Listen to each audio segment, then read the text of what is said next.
Shu videoda konditsioner ishlamaydigan do'stingizga yuborib qo'ying. Mijoz Spark mashinasida kelgan shikoyat konditsioner yaxshi ishlamayapti. Endi siz bilan birga shu videoda bitta eksperiment qilmoqchiman. Albatta bu video siz uchun foydali bo'ladi. Agar mashinada konditsioner yaxshi ishlamasa, faqat freon emas, dvigatel sovutish tizimini ham tekshirish kerak.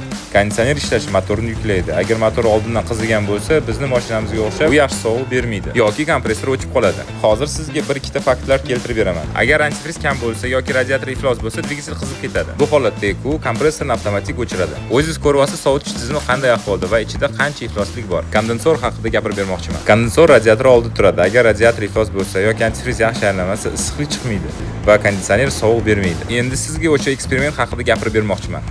O'zingiz ko'ryapsiz tizimdan qancha ifloslik chiqqanini. Biz biroz oldinga o'tdik, chunki bu videoga ko'proq ma'lumot sig'dirishimiz kerak edi. Eksperiment shundaki, biz konditsioner tizimini yuvishdan oldin freon bilan to'ldirdik va natijani videoga oldik. Natija yomon emas edi, 8-9 darajada sovuq berdi. Lekin bizani bu qoniqtirmadi, chunki asosiy muammo hal bo'lmagan edi. Yakuniy natijani ekranda ko'ryapsiz. Agar bu video sizga foydali bo'lgan bo'lsa, like bosing va do'stingizga yuborib qo'ying.